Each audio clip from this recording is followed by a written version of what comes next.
Pessoal, gostaram, né? Muito bacana o Eduardo, é um grande amigo aí de longa data, eu fico muito feliz de poder ter ele aqui com a gente. E agora, dando continuidade ao nosso evento, eu vou chamar alguém também muito especial aí que eu acompanho no LinkedIn há muito tempo e tenho certeza que vocês vão adorar o que ela vai falar, porque tem tudo a ver com o momento que a gente está passando aí. A nossa próxima convidada agora vai ser a Thaís Targa, e eu quero contar para vocês aqui um pouquinho sobre o currículo dela. Ela foi reconhecida como uma das brasileiras com mais destaque em produção de conteúdo no LinkedIn. Se você está no LinkedIn, com certeza você já deve ter visto alguma coisa dela passar ali na sua timeline, que ela tem uma presença muito forte.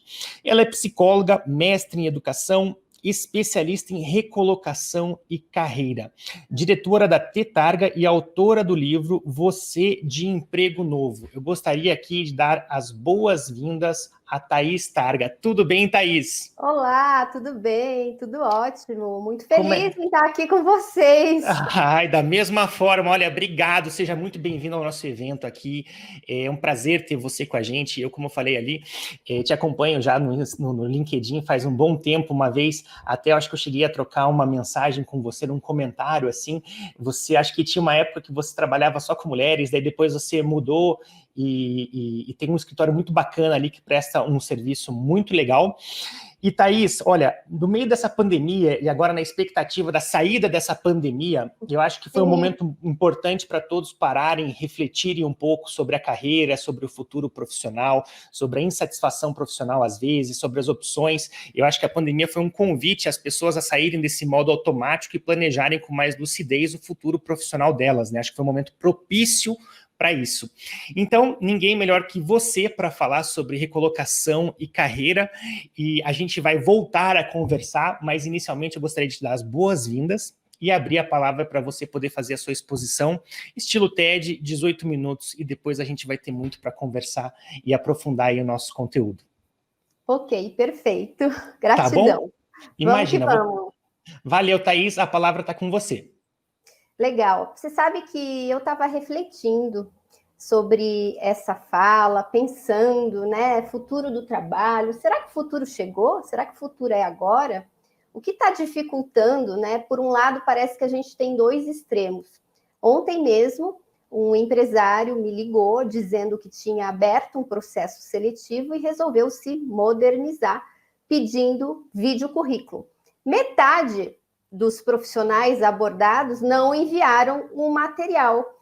E ele estava, na verdade, bastante estarrecido com 2 vídeos que ele tinha recebido. Ele falou: Thaís, essas 2 pessoas que gravaram não tiveram cuidado nenhum, e um deles estava praticamente bocejando, parecia que tinha acabado de acordar, não tinha lavado o rosto, e resolveu fazer um vídeo currículo.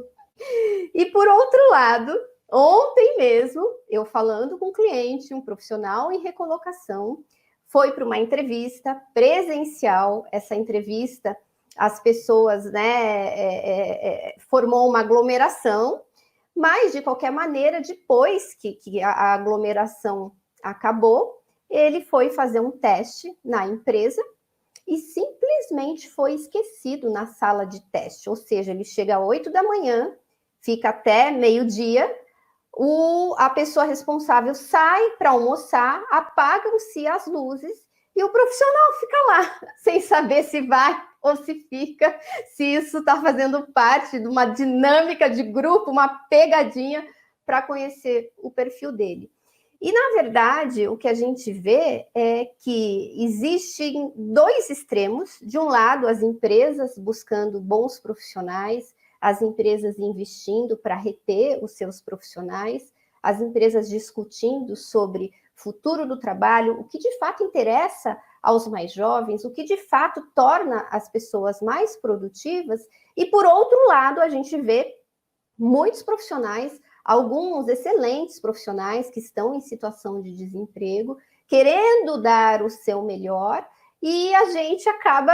Eu fiquei assim, eu não sei dizer, né, dessa coisa mais antagônica, de repente, você ter uma empresa que não tem um cuidado com o profissional, e, por outro lado, ter o profissional que não tem cuidado com a empresa, e a gente está ouvindo cada vez mais esse discurso, no sentido de o que eu tenho que fazer para ser um profissional que está na mira dos headhunters, e a empresa se perguntando o que eu tenho que fazer para extrair o melhor que há dos meus recursos, dos meus profissionais, dos meus talentos. E vejo que hoje a gente tem um problema tremendo de comunicação. Por quê? A gente já é sabido, faz mais de 20, 25 anos que eu ouço falar, que já tem muita literatura, dizendo que a maioria dos problemas começam por falha na comunicação. E vejo que hoje, de uma maneira, a gente tem muito mais informação, tem muito mais capacidade, tem muito mais recursos para a gente se comunicar, só que, por outro lado, parece que essa comunicação ela está ficando cada vez mais conflituosa, cada vez mais difícil. De um lado, a gente observa essa nova geração entrando, que acabou de entrar no mercado de trabalho, que está ali, quer fazer a diferença no mundo, quer viver com mais propósito, mas às vezes tem dificuldade de lidar com a frustração, tem dificuldade de investir um pouco além. E, por outro lado, também a gente vê empresas com velhos modelos e tentando enfiar goela abaixo modelos de gestão que não servem mais. Então, a gente fica, eu juro que às vezes eu fico angustiada, fico dividida, mas também me coloco à disposição. Acho que a gente, como, não interessa qual geração a gente faz parte, mas a gente, como formador de opinião, a gente tem a obrigação moral de dividir conhecimento até para lidar com tudo isso e a gente acabar, através aí dessa reflexão, dessa discussão, através de eventos como esses, a gente propor soluções para que empresas, profissionais, empresários, profissionais CLTs consigam ter uma convivência mais harmônica e que a gente consiga extrair o que há de melhor de cada geração, de cada classe, de quem, na verdade, os atores aí, né, que fazem a vida acontecer. Percebo que essa nova geração, ela exercita muito a questão do desapego, o que eu acho isso lindo, maravilhoso. Hoje, se você perguntar para um jovem, se você perguntar para alguém mais no início de carreira, talvez essa pessoa não tenha a necessidade que a nossa geração tinha de ter coisas. Eu preciso ter, eu quero ter um carro, eu quero ter um apartamento. E muitas vezes a nossa geração vendeu a alma, vendeu a saúde, porque tinha ali o apego de ter o apartamento, de ter o carro, de ter não sei o quê. É meu, é meu, é meu. E essa nova geração vem, entra no mercado, e para eles o que vale é a experiência. E creio que a gente pode aprender muito com isso, e está na hora também das próprias empresas exercitarem o desapego. A gente fala de plano de carreira, não sei se daqui 5 anos a gente sequer vai existir essa expressão, porque hoje a gente fala de protagonismo, as empresas estão cada vez menos envolvidas no planejamento de carreira dos seus funcionários, e hoje o seu funcionário, o seu colaborador, ele tem muito mais liberdade de escolha. Só que o que fazer com essa liberdade? Porque a nossa geração, eu não sei a idade de você que está assistindo, de qual geração você é, até comenta que eu vou adorar depois ler os comentários. A gente estava acostumado, apesar da gente ser das antigas, a gente tinha um GPS, a gente estudava, ia fazer pós-graduação, graduação, casar, ter filhos, e depois a gente pensava, ok, agora posso relaxar, já tenho minha carreira, minha estabilidade, ok, vou curtir a vida.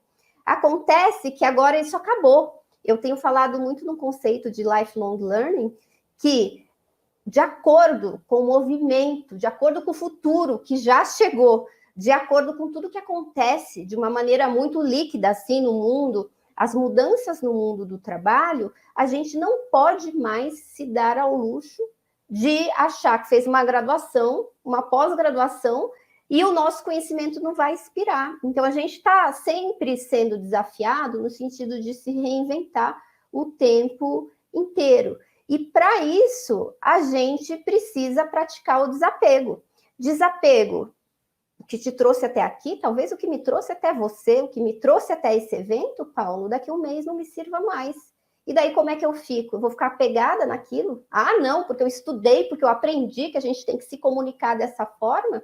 O quanto tempo eu levo para praticar esse desapego do que me trouxe até aqui e quanto tempo eu consigo absorver, eu consigo ter um novo conhecimento ali na minha frente. O conhecimento hoje também, ele não está mais só dentro das universidades, das faculdades, ele está em qualquer lugar, inclusive para qualquer pessoa que tem acesso à internet, e vejo como essa democratização é um dos grandes ganhos que a gente teve por esse futuro. E a pessoa que consegue virar a chave mais rápido é o profissional que é valorizado pelas empresas. Então, a gente vinha com GPS interno, eu mesmo trabalhei em empresa que tinha plano de carreira, não precisava me preocupar. O que eu vou fazer mês que vem, ano que vem? Era consultora 1, 2, coordenador, sênior, gerente. E hoje as empresas estão tirando o time de campo. E o profissional, por outro lado, ele tem uma liberdade de escolha. Só que essa liberdade que talvez essa geração não tenha maturidade para lidar com. Essa liberdade de repente, não ter um GPS, de você, de repente, hoje você está aqui, amanhã você está ali, hoje a empresa é X, amanhã ela já faz parte de outro grupo, o mercado se reinventa, vem uma pandemia e para tudo, muitas empresas vão à falência. O que eu consigo fazer? O que eu consigo me colocar como protagonista? O que eu consigo assumir como responsabilidade das minhas escolhas? E é a hora de nós todos praticarmos o desapego. Nunca no mundo a gente foi tão desafiado como nessa pandemia, e agora é a hora da gente pensar num futuro melhor, é a hora da gente colocar o foco na experiência, e é a hora da gente se programar para a gente deixar um legado. Os profissionais hoje mais requeridos pelas empresas são profissionais que têm uma capacidade de entrega acima da média, e quando a gente fala em entregar mais, não é entregar mais porque você vai ser premiado, é entregar mais porque é seu, isso faz parte da sua personalidade.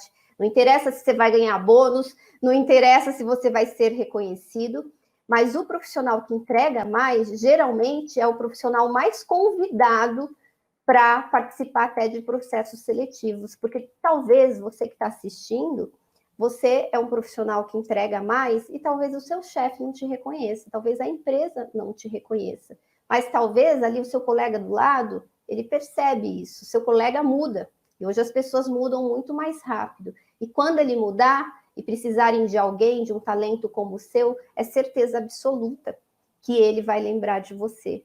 E as empresas também precisam aprender a entregar mais, mesmo que isso não gere lucro, mesmo que isso não gere resultado, entregue experiência para o seu colaborador, invista nos relacionamentos. E hoje a pesquisa, a área de psicologia positiva, que estuda realmente a felicidade, ela traz muitos dados, muito embasamento.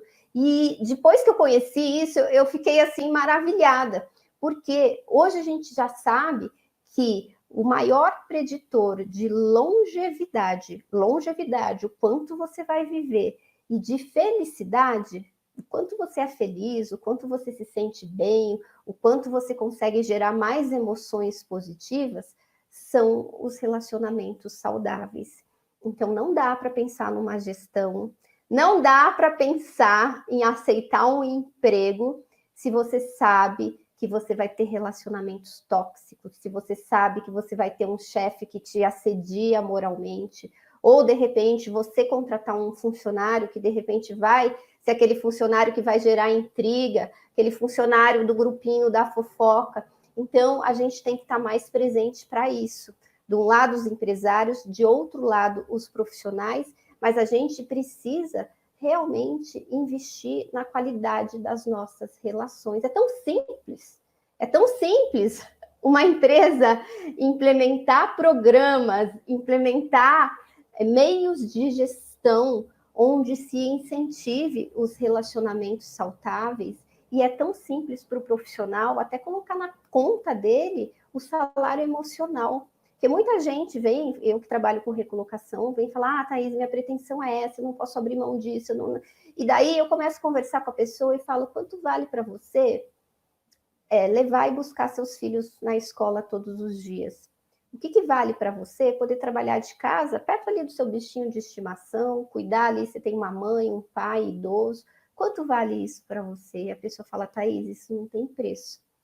E eu percebo que há um movimento grande dos profissionais no sentido de valorizar cada vez mais aquilo, o imensurável, aquilo que não tem preço. E tudo começa com a questão do desapego. Creio que essa pandemia tirou a gente da zona de conforto e a gente precisa também trabalhar muito fortemente a nossa ressignificação. Eu, por exemplo, tive insônia, maior parte, assim, minha vida adulta eu tive insônia.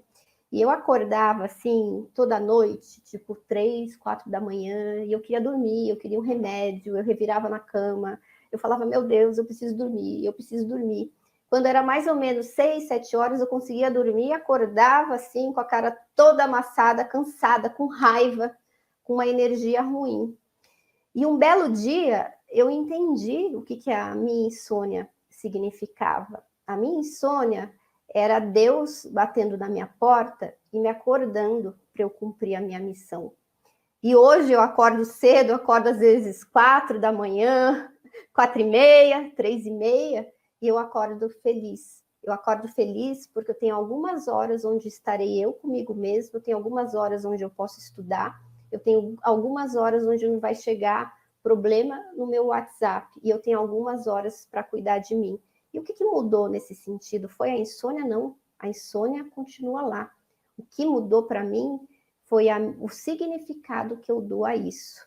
Então, eu faço um convite para você que está assistindo, para você gestor, para você empresário, para você que está buscando uma recolocação. Que tal se a gente começasse até a enxergar os nossos problemas com novas lentes?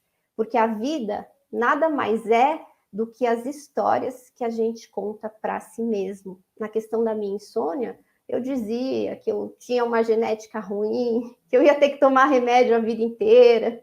Eu brigava, eu era uma criança mimada brigando com a minha insônia.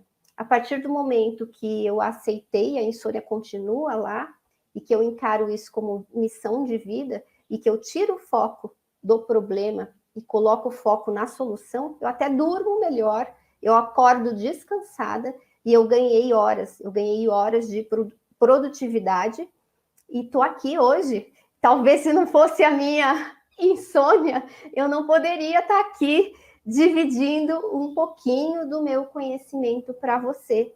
E a vida nada mais é do que as histórias que a gente conta para si mesmo. Que tal a gente agora acabar e dar mais valor aos nossos relacionamentos, olhar de uma maneira diferente os nossos problemas?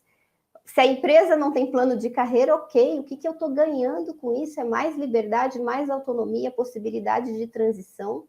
Se o profissional chega aqui querendo só a experiência, se o profissional chega para não ficar, será que eu, empresa, empresário, posso praticar o desapego e entender que, ok, eu encaro o máximo que esse profissional tiver na minha organização, eu vou possibilitar experiências para ele, já que eu vou perder mesmo, que ele saia com uma imagem positiva, que ele saia com experiências positivas. E quanto vale para a gente viver mais, ter mais longevidade, viver bem e ter mais ênfase nos nossos relacionamentos? O que você precisa fazer hoje na sua vida?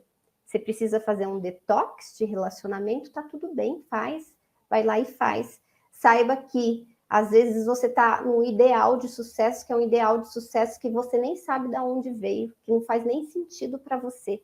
e que às vezes o básico, o simples, o imensurável, o salário emocional é aquilo que vai ser determinante no seu nível de saúde, no seu nível de felicidade e talvez até no seu nível de longevidade. Então, eu faço esse convite para que você reflita, para que você estude, porque não existe mais a possibilidade de você passar por esse mercado de trabalho sem se transformar a cada dia, a cada mês. E a gente tem tudo isso, a gente tem presentes que às vezes a gente nem se dá conta, que é uma internet, que é um conhecimento aí grátis, alguns cursos incríveis, que se a gente usar, a gente pode usar para o nosso crescimento, e quando a gente cresce, nossa família cresce, nossa empresa cresce, a gente acaba levando pessoas do nosso convívio também para outro nível.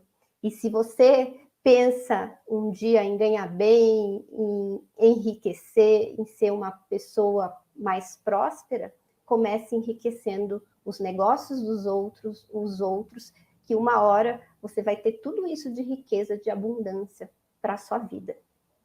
Espero que você tenha gostado dessa fala. Estou aqui para te apoiar. Da minha parte, você sabe que o empenho é máximo e eu estou aqui realmente para dividir, para doar conhecimento e para que a gente possa crescer juntos e pensar juntos um futuro muito melhor. Fantástico, Thaís. Olha, muito obrigado. Eu fiz muitas anotações enquanto você falava. Tá aqui o poder da ressignificação, a história da sua insônia. Eu tenho até um capítulo no meu livro que fala sobre isso. Eu encontrei um amigo de infância num casamento, depois de muitos anos, e ele estava falando, mostrou o filhinho dele, uma criança ali, 3, 4 anos, e estava desesperado, assim, muito intoxicado, dizendo que a mãe tinha abandonado, assim, ó, ela foi embora e me largou com o moleque aqui. Essa era a significação que ele tinha dado para aquela situação naquele momento. E daí, conversando com ele nesse casamento aí e tal, eu falei, você já parou para imaginar a bênção que pode ser isso para você, o tipo de relação pai e filho que você pode vir a construir com esse menino, que tão poucos pais sequer chegam a ter esse nível de intimidade, de cumplicidade com o filho e tal. E eu fui conversando, e você veja como a transformação muitas vezes não está na mudança da situação externa, da circunstância, mas na ressignificação que você coloca para aquela situação, né? Então, você tem o teu momento de paz agora de madrugada, de meditação, de contato com Deus, de que ninguém vai ficar te ligando ali um momento só para si, para escutar seus pensamentos, e nada mudou no fora, né? Você mudou por dentro. A mudança, ela começa numa mudança de percepção, e uma mesma situação pode ser o céu para alguns e um inferno para outros. Só que a gente tem essa capacidade de escolha. E é engraçado porque isso a neurociência já comprova, né? A nossa filogenética, o nosso cérebro é um cérebro já ultrapassado. Nosso cérebro é o cérebro do homem das cavernas. E que para a gente ter chegado até aqui, esse viés da negatividade, ele foi extremamente necessário. Porque pensa, você está lá na caverna, né? Você fala, ai, que frutinho lindo, gratidão, deixa eu comer essa frutinha aqui. Você morre, é questão de sobrevivência, né? Só que, assim, hoje a gente não tem mais a necessidade desse cérebro. A gente não está correndo perigo de vida a todo momento. Então, a gente tem ainda o nosso cérebro sobrevivente, e tem até um autor, que é o Rick Hanson, que ele diz que o nosso cérebro ele é uma esponjinha para o que é o negativo, e ele é uma frigideira teflon para o positivo. Por isso que notícia ruim gruda. Não tem como uma pessoa chegar com uma notícia catastrófica perto de você e você falar o quê? Deixa eu parar tudo aqui, deixa eu parar essa palestra que eu estou assistindo. Quem morreu? E porque isso faz parte, né, da nossa filogenética. Mas com o conhecimento que a gente tem hoje, a gente já tem condições, através da nossa consciência, através de atividades meditativas, da gente inverter essa lógica cerebral e se tornar uma pessoa mais otimista, uma pessoa mais positiva. Então, isso já é possível, só que requer o nosso esforço consciente, né? Não deixar se vencer. Disciplina, estudo, prática. Prática é mãe da excelência. Mas que bom que hoje eu vejo que a gente já tem um avanço de muitos profissionais buscando autodesenvolvimento, preocupados com seu futuro, preocupados com o legado que deixa para a família, para os filhos, muitos empresários também pensando em estratégias sustentáveis, e eu só posso admirar o que acontece também aí na nossa contemporaneidade. Talvez estejamos um pouco atrasados, mas eu olho para o futuro com muito mais esperança. Que legal, eu compartilho do seu otimismo, Thaís. Eu vejo que um dos grandes, um termo que você utilizou que eu achei bem legal é a questão do protagonismo, porque realmente acho que um dos principais, assim, uma das coisas que travam o desenvolvimento das pessoas é a falta de autorresponsabilidade, sabe?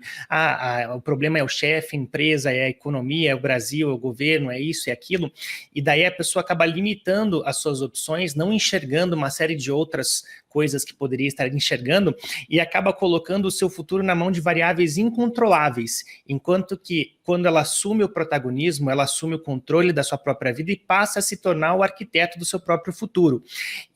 Mas muitas vezes é mais confortável você se fazer de vítima e você dizer, não, mas poxa, minha vida não dá certo, eu não estou ganhando mais por causa disso, meu chefe não me reconhece, isso, aquilo, e que legal que cada vez mais está florescendo nas pessoas essa questão da autorresponsabilidade de assumir, não depender do plano de carreira ou do treinamento da empresa ou das decisões da empresa e assumir o protagonismo da própria carreira, não é? Exatamente. E vejo assim que às vezes é o modelo que a gente. Com o meu pai era assim, com o meu amigo era assim, com os meus colegas de trabalho. Então, às vezes, até o fato de você transitar aí entre diferentes tribos, conhecer outras referências profissionais, outros modelos, atividades de mentoria, acabam te ajudando a sair desse ciclo. Eu mesmo fui uma pessoa que vitimizava. Nossa, como eu vitimizava, reclamava e não saía do lugar. Eu reclamava e não abria um livro para estudar. Eu passei anos sem abrir um livro. Até que um dia, né, uma pessoa falou, mas por que você está reclamando tanto? Por que você não sai do seu lugar, desse lugar aí, desse emprego que tu não gosta e abre uma empresa sua? E eu falei, quem que está te segurando, né? Quem que está te segurando? Exatamente, não tinha ninguém. E foi uma pergunta que mudou todo o meu destino. Hoje eu sou muito grata, pratico a gratidão como exercício diário. Eu acho que o meu cérebro tinha um viés negativo grande, hoje até sorrio mais, me sinto uma pessoa mais leve, porque realmente eu usei assim, tudo que eu fui conhecendo de ciência, de curso, virei realmente de uma pessoa que não lia, que não estudava e reclamava, e queria mudança, não mudava nada, mas queria que o mundo à minha volta mudasse para me atender. Hoje eu já, através assim, de tantos trabalhos, né, que eu fiz comigo mesmo, meditação, cursos, estudos, mudar a tribo, mudar, ir um pouco para São Paulo, faz lá curso, conviver com diferentes tribos, hoje eu me sinto uma profissional muito mais próspera, muito melhor realizada, e eu te digo que quem olha, né, pensa assim, Thaís acabou de sair do salão de beleza, tá aí, né, plena. Imagina que desse lado é fácil, mas não é.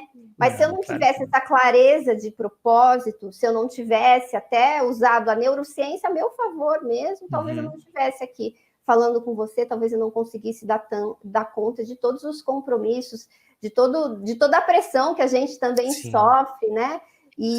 Mas a cada relato, a cada inbox, a cada comentário, a gente ganha energia, a gente se inspira mais e a gente tira forças, parece que a gente não sabe nem de onde. Com certeza. E você sabe que eu estou vendo aqui o chat, tem gente de todas as partes do Brasil, até de Portugal, nos acompanhando nesse momento. E você mencionou uma coisa interessante, que foi uma pergunta que fez com que você ressignificasse as coisas ali, tivesse uma grande mudança.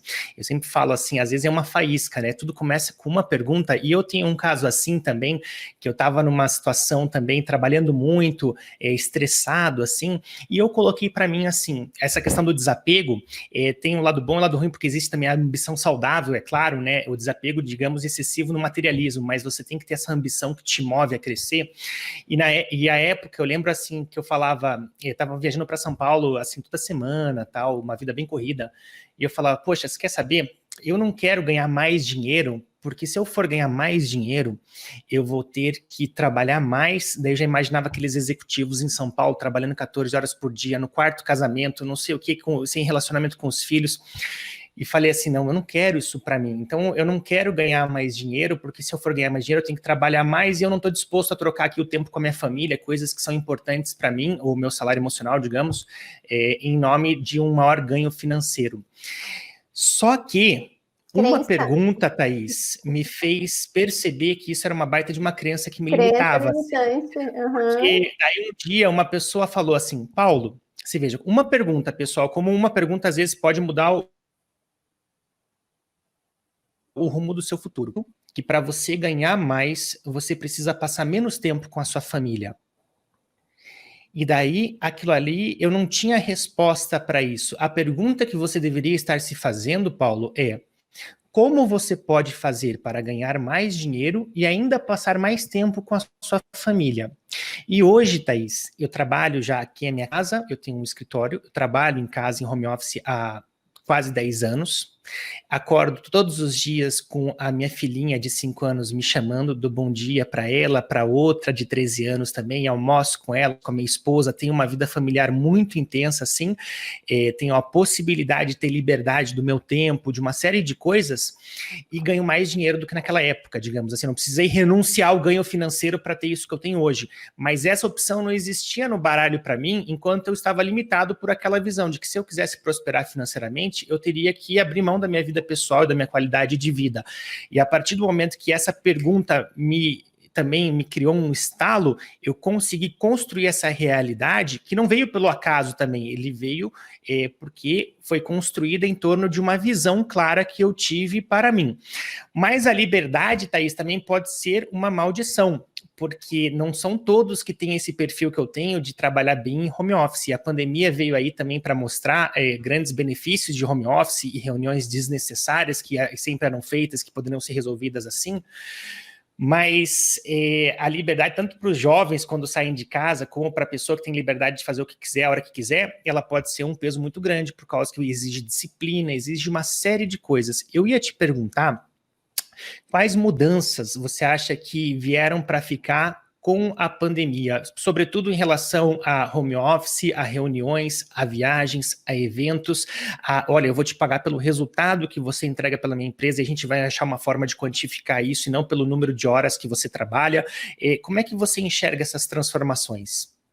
Olha, eu vejo que home office veio, não sei se 100% fica, creio que a gente vai ter um modelo híbrido de trabalho, mas com muito mais liberdade, até no sentido de você poder escolher, farei home office ou para minha produtividade, eu prefiro estar na empresa.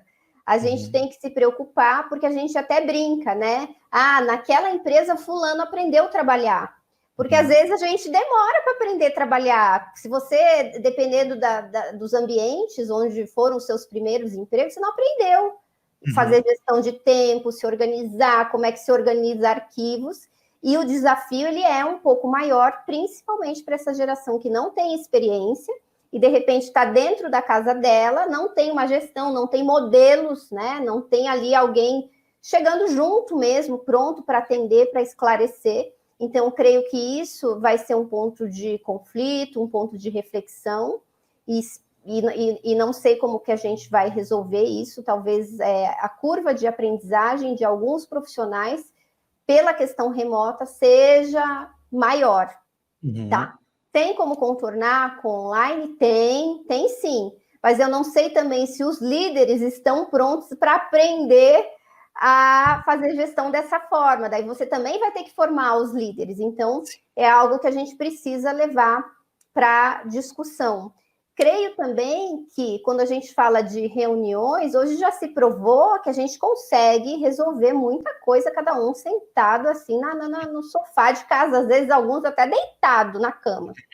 Que é possível, sim, que se gastava demais em viagens, em reuniões, em eventos, coffee break, então a gente caminha também para uma maior sustentabilidade, para maior lucratividade, inclusive, das empresas, e só que a gente não pode esquecer que o ser humano às vezes demora para implementar uma mudança, né? Ontem mesmo conversei com uma pessoa que foi para o Beto Carreiro, disse que estava absurdo. Esse final de semana, aglomeração, o povo está lá aglomerando, se cutucando, né? Então, a gente tem que observar, não dá para dizer que as pessoas mudaram, as normas de higiene, as pessoas estão porque a gente está ali com a corda no pescoço, mas depois que essa corda for embora, o que vai se manter e o que vem, o que vai se intensificar, de muita gente querendo fazer aquilo que não foi possível durante a pandemia. Então, é cedo ainda para a gente traçar um cenário, é cedo ainda para a gente dizer o que fica, o que não fica, como que será o futuro daqui 1, 2, 3 meses, não deixa de ser uma especulação. Muita gente me pergunta isso, e eu digo que tem coisa que a gente vai ter que esperar para ver, mas creio que a gente, com essa pandemia, com o recolhimento, a quarentena, creio que a gente adiantou uns 5, 6 anos de futuro. Acelerou, mundial, né? Uma mudança que já estava vindo. A tendência mundial já era home office. A tendência mundial é menos relação CLT e mais relação de consultoria, trabalho freelance, pejotização. Já é tendência mundial, né? Até porque a conta não fecha se você for empregar todo mundo no modelo CLT. Não fecha para tudo quanto é lado. Então, creio que a pandemia acelerou o futuro, creio que a gente aprendeu, mas às vezes o ser humano também desaprende rápido. Então, a gente tem que estar atento para ver, né, se são mudanças mesmo contingenciais ou se serão mudanças estruturais. Então, eu estou esperando, eu não estou muito numa vibe de querer traçar o futuro, estou mais ali na observação, e é a hora da gente colocar o nosso foco naquilo que pode ser controlado. O que eu controlo hoje? Eu controlo o dia de hoje, eu controlo. Que horas as minhas atitudes, né? O que eu comi, como eu vou organizar o meu tempo. Talvez amanhã, depois, eu consiga fazer um planejamento. Não consigo planejar o mês que vem, se eu vou fazer aquela viagem ou não, tá tudo bem. Eu vou colocar o meu foco naquilo que eu consigo planejar, naquilo que eu consigo controlar. E eu vejo muita gente que entrou numa paralisação. Eu não consigo planejar o futuro, eu não sei se vou conseguir fazer minha viagem de lua de mel, tive que cancelar o casamento, eu não sei se eu vou fazer aquele treinamento fora do Brasil, e congelou.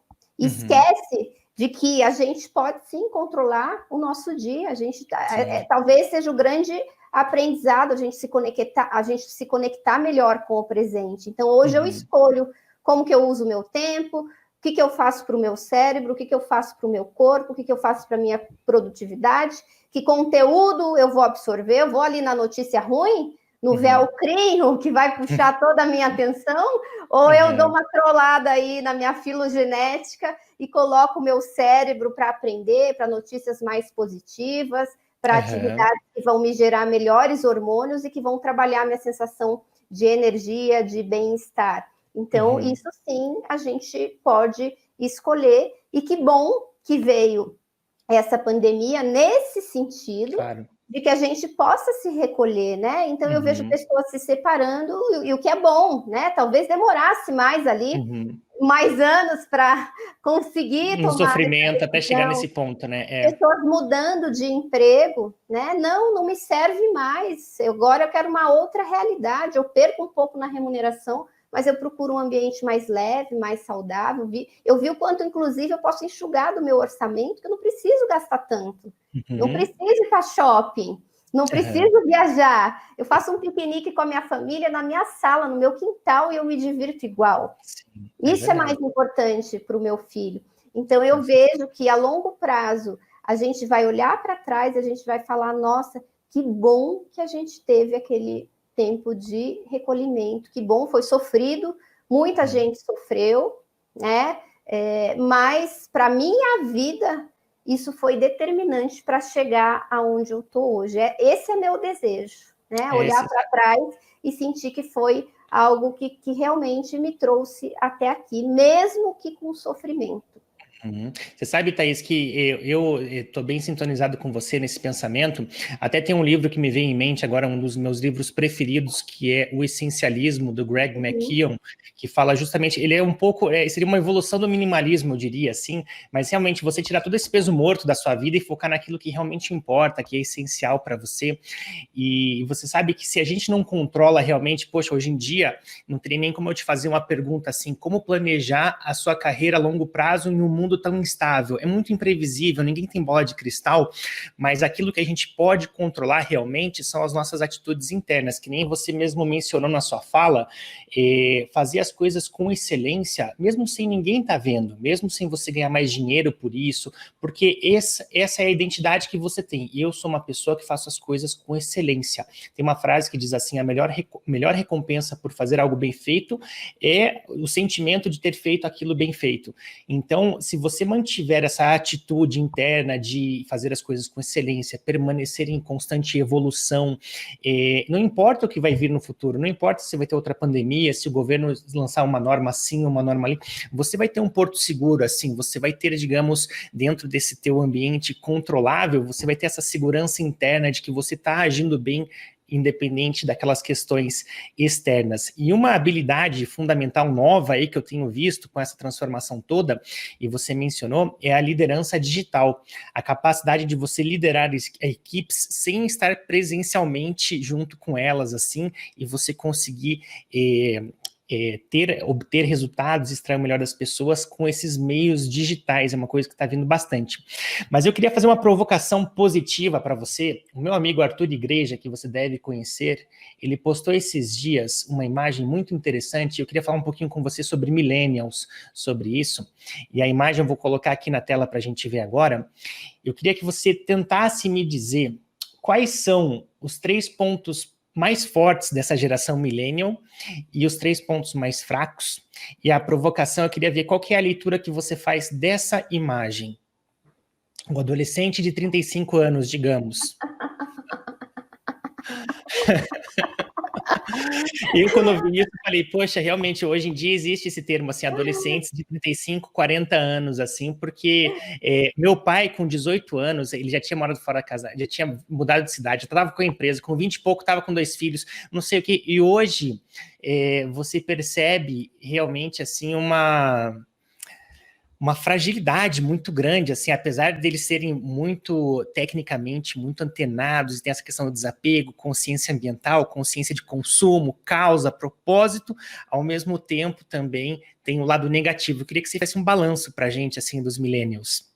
Olha, eu vejo que os millennials tiveram uma educação muito melhor do que a nossa, por exemplo, né? Famílias, menos filhos, mais possibilidade de estudo, idioma, então mais afinidade com novas tecnologias, com internet, mas só isso por si só não faz a diferença, né? É preciso atitude e principalmente maturidade e inteligência emocional para colocar isso em prática, porque hoje o conhecimento a gente tem, se você tem facilidade para aprender, ótimo, melhor ainda, mas não basta ter o conhecimento, você precisa saber executar. E às vezes o millennium ele acaba perdendo na execução.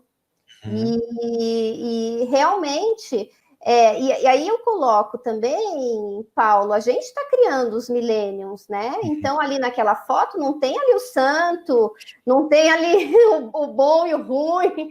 Eles são o resultado da formação da geração anterior, né? Então, a gente também tem que estar mais presente para que valor a gente quer gerar no nosso filho, né? Porque, por exemplo, eu vejo uma série de filhos únicos, de pais separados, e que o pai não se possibilita, não se dá a oportunidade de dizer não para uma criança. É tudo sim, sim, sim. E penso que a gente tem que trabalhar com esses pais também, no sentido de que o não ele é fundamental para o nosso amadurecimento, para o nosso crescimento, para a nossa personalidade. A gente precisa aprender a lidar com as perdas. Então, a gente tem que ter mais consciência, sim. A gente tem que ter mais tempo para os nossos filhos, no sentido de... E assim, não tem assim, a geração é culpada, essa geração é beneficiada, é todo mundo junto. Todo mundo tem sua parcela ali de contribuição. E vejo que Os milênios têm muita facilidade com tecnologia, tem uma autenticidade que a nossa geração não tinha, né? Isso pode ser um poder, mas pode ser uma limitação também, né? Às vezes ele manda um e-mail direto para o CEO, né? Achando que falando a impressão dele sobre a cultura organizacional. E o que eu percebo também é que os millennials, eles não têm uma fidelidade com marca, com a organização. Eles têm uma fidelidade, até uma idolatria, muitas vezes, pelos seus líderes, tá?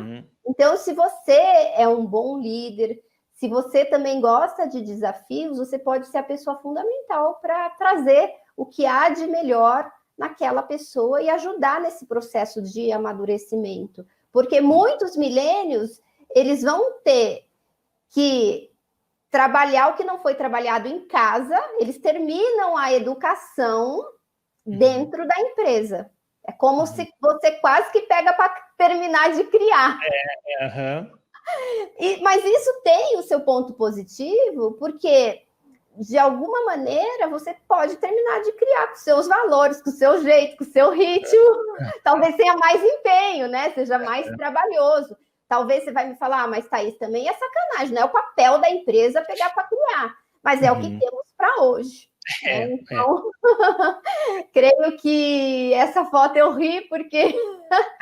Não, porque é uma sátira, obviamente. Não, sim, mas ela traduz. Mas ela traz uma realidade também, né? É uma caricatura, mas assim, traz sim essa parcela de realidade. E eu vejo que inteligência emocional, lidar com a frustração, né, é algo que precisa ser muito bem trabalhado com, né, no sentido de você não conseguir ouvir feedback, de não conseguir ser corrigido. Como que você treina alguém se você não pode corrigir, né? Se ofende rápido, né? Se ofende facilmente. E na primeira orientação, na primeira coisa mais direta, a pessoa chora, né? Então, fica complicado também para os líderes. E daí, às vezes, você acaba promovendo aquele que tecnicamente não é o melhor, mas tem mais estrutura emocional para se relacionar dentro de um ambiente com hierarquia.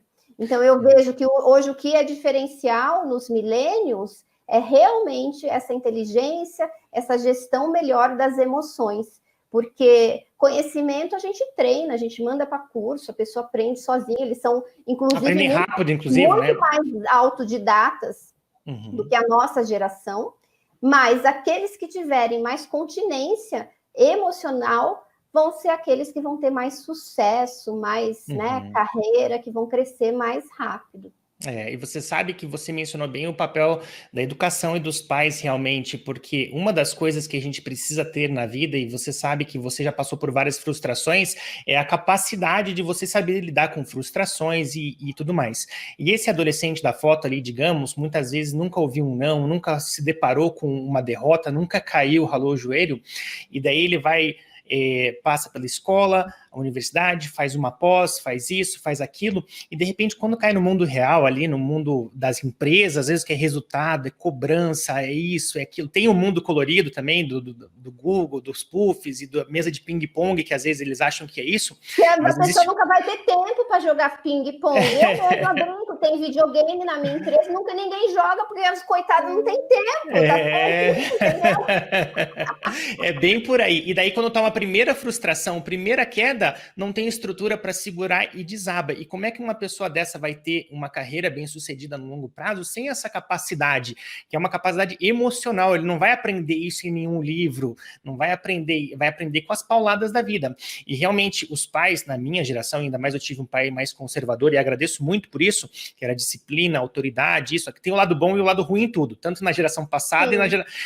Como eu tô entre gerações, eu busco pegar os pontos positivos da anterior e os pontos positivos positivo da nova. Mas essa questão de autoridade, de respeitar a hierarquia, eu mando, você obedece. Claro, vamos discutir, mas vai chegar um momento que eu mando e você obedece. E aprender a aceitar isso como algo assim, não, poxa, um bom líder também faz isso.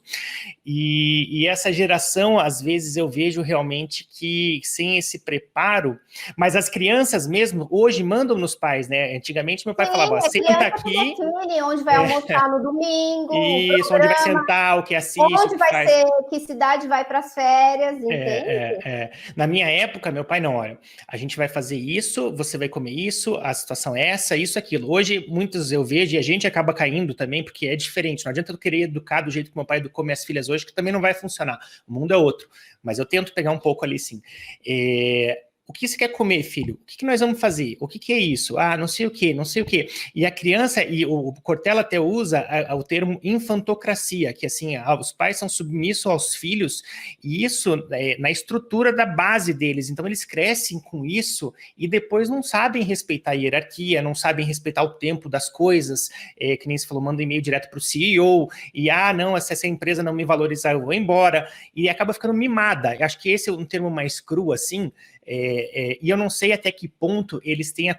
Mas você está me ouvindo agora, Thaís, para a gente fazer um encerramento? Ouvindo. Sim, acabei batendo um papo aqui com a galera. Obrigado por manter o show continuando aí na minha ausência. Pessoal, peço perdão aí pela instabilidade. Eu estou no cabo aqui na internet, mas assim, são coisas da tecnologia que fogem ao nosso alcance, né? Mas, olha, Thaís, foi muito legal bater esse papo com você. Tem muitas coisas que a gente poderia ficar horas aqui falando sobre tantas coisas, mas eu sei que o seu tempo também é escasso, que também tem... o Pio também já está na linha e a gente já vai conversar com o professor José Pio Martins, mas eu queria encerrar com uma curiosidade, sabe que eu estava vendo um TED, Thaís, que ela fala assim, ela sentou num... era um TED aqui do Brasil, inclusive, e ela estava contando que ela sentou ao lado de um executivo, não sei se era do LinkedIn também, nos Estados Unidos e tal, e chegou aquela conversa assim, me conte alguma coisa que não está no seu LinkedIn. Eu já vi esse TED, é de uma funcionária do LinkedIn, inclusive. Acho que foi isso, né? E que daí, não está no seu currículo, né? Isso, não está no seu currículo, alguma coisa nesse sentido. Então, eu queria, só como curiosidade, assim, que você contasse para a gente conhece a Thaís do LinkedIn, conhece a Thaís aí da Tetarga, grande especialista em recolocação de carreira, headhunter, tal, mas que você contasse para a gente uma coisa que não está no seu currículo da sua vida. Olha, eu acho que o que não está no meu currículo? Não está no meu currículo que eu sou uma pessoa extremamente impaciente, quieta e que curta uma mudança, viu? Inquieta mesmo, né? Sim, eu até estou brincando que nessa pandemia eu já fiz a mudança do meu escritório, eu me separei na pandemia e agora eu estou mudando de casa. Eu falei, gente... A minha média era uma mudança por ano. Esse ano já foram duas, eu digo que agora estou em recolocação afetiva. Boa! Mas que bom, olha, são coisas que acontecem que são etapas da nossa vida, né? E a pandemia acho que veio para mudar muita coisa para muita gente aí também. Eu, graças a Deus, continuo muito bem casado com as minhas filhas e a pandemia até fortaleceu o nosso casamento, graças a Deus. Mas realmente a pandemia, ela trouxe assim, muitas coisas à tona, como o Eduardo Ferraz tinha falado, que quando a maré baixa, que você vê realmente como é que cada um tá. E até o Eduardo Ferraz também comentou uma coisa interessante, numa outra palestra que eu tinha assistido, que o principal fator de insatisfação das pessoas hoje no trabalho não é a empresa, quanto ganha, o que é isso, mas é a questão do mau relacionamento com o seu superior imediato, com o seu líder imediato.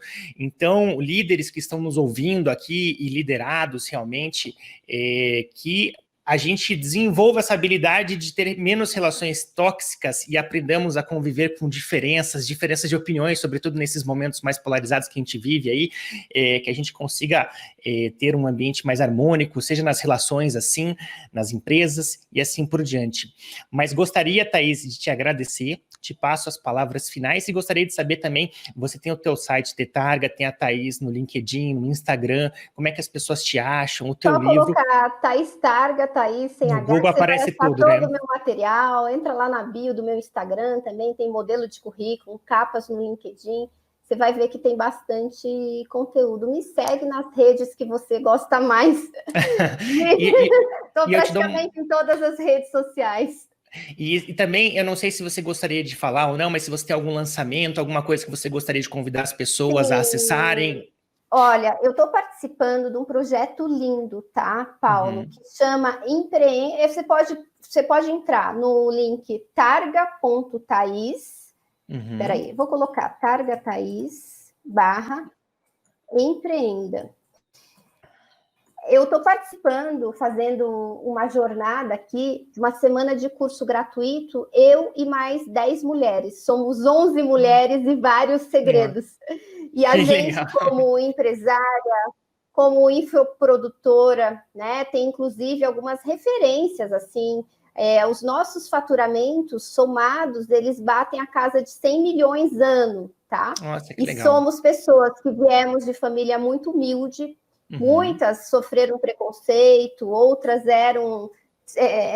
tinham um processo de depressão, outras tinham dívidas, e todas nós conseguimos dar a volta por cima e, através da internet, alavancar os nossos negócios. Então, a gente se reuniu e a gente decidiu fazer uma semana aí de curso grátis para quem quer, para quem pensa em alavancar o seu negócio, para quem pensa em se tornar um empreendedor, ou para quem pensa até em ter uma renda extra trabalhando pela internet. Hoje de manhã, inclusive, eu fui gravar o meu conteúdo para exatamente, né? A gente já tem essa série de 3 vídeos que são grátis, e depois, quem quiser ir mais longe, pode daí adquirir o nosso curso, que está assim incrível, é algo que eu nunca vi. E veja, 11 mulheres empresárias, mandonas, e a gente não brigou, hein? Olha que maravilha, hein? Então, a gente, por isso que chama Empreenda Sem Limites, nós somos as improváveis, e a gente está nessa jornada intensa. Então, hoje eu já também tive com a mídia, estou participando de TV, de rádio, falando sobre esse projeto, porque é algo assim muito inédito no mercado. Tá? Que legal, vamos só reforçar então aqui, o nome do projeto é Empreenda Sem Limites. Sem Limites, vou deixar aqui no chat, pessoal, convido vocês a conhecerem, e o site é targa.thaís. Targa.thaís, deixa eu mandar aqui certinho, é targa.thaís/empreenda. Targa Thaís. Tá, isso. Fica aqui no chat, pessoal, para vocês conhecerem. Convido vocês aí. O pessoal gostou bastante de você, viu, Thaís? Tem gente do Brasil inteiro aí, tá? Eu adoro, recebo. A gente tem que aprender a receber. Antes, a pessoa falava, não. Eu falava, são seus olhos, você é muito... Não, recebo. Fala que gostou, manda coração, que eu adoro. Vou daqui a pouco ler todos os comentários. Então, olha, e gostaram mesmo, viu? Olha... Obrigado também aqui, em nome de todo mundo que está envolvido nesse evento. Você, com certeza, abrilhantou muito e enriqueceu aqui com muito conteúdo. Todos nós, depois esse material vai ficar gravado, editado, aí eu vou deixar para o pessoal todo. Mas, Thaís, prazer enorme bater esse papo com você. Fico muito feliz aí da gente abrir essa ponte, essa conexão, e espero poder aí estar envolvido em mais projetos, aí ajudar você e colaborar para a gente sempre crescer junto. Perfeito, gratidão pelo cuidado. E a gente que está nos bastidores como palestrante, a gente percebe quanto carinho, quanta dedicação e quanta competência você trouxe para esse evento. A gente sabe reconhecer também. Imagina. Obrigado, viu, Thaís? Olha, muito sucesso e até a próxima. Obrigadão. Até a próxima. Tchau, tchau. Valeu.